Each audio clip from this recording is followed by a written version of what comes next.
All right, now on to the important part.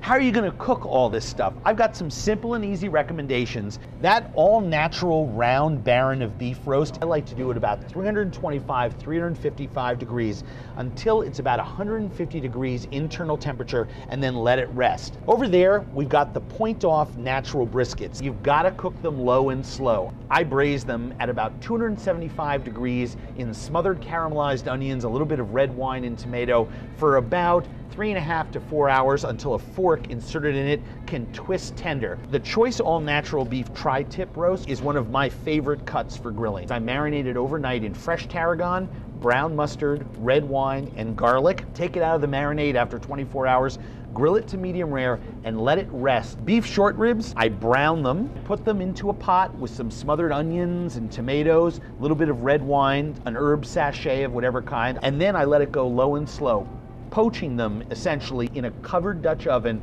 for about 2 hours. It's absolutely incredible. Beef sirloin for fondue and kebabs. These you can skewer, alternate them with vegetables, or just do it all beef style, grill them up. I love to do these with a sweet marinade.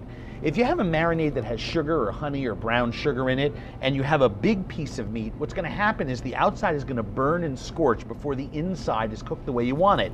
But where you can use a sweeter marinade is with smaller cubes of beef that are only going to spend 3, 4, 5, 6 minutes on the grill. All natural beef tenderloin steaks, those are the kind of things I just throw salt and pepper on, super high direct heat on the grill. I like them nice and black and blue. All natural ribeye steaks. Now these can stand up to a cowboy rub. I like to take some ground ancho chili powder and salt and ground rosemary and a pinch or two of brown sugar and different herbs and spices. Rub it in there, let it sit for about 8 or 9 hours, throw it on the grill. I cook mine to medium rare and let them rest for about 7 or 8 minutes. The key to a great steak is letting it rest. That way, all of that melted fat that keeps the steak tender, that's on the inside, that's liquidized, that's pushed out to the edges of the steak itself by the high heat, gets a chance to return inside some of those protein strands. That's what creates great mouth texture and feel when you're eating a steak. Flank steak, I usually make a wet rub that's more of a paste. I'll take chilies, dried Mexican chilies, revive them in hot water.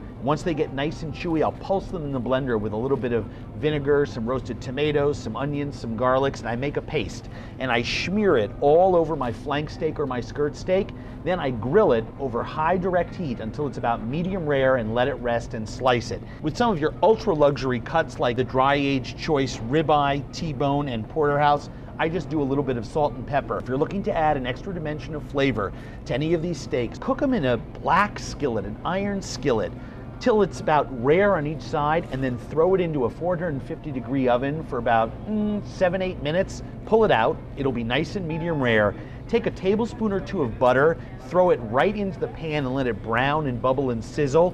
Baste the steak in the butter, pull it out, and serve that steak with brown butter. Hey, looking for other great recipes? Don't forget to log on to the rest of our recipe file just across the page on our website. Trust me, great recipes there. Hope you have a good dinner.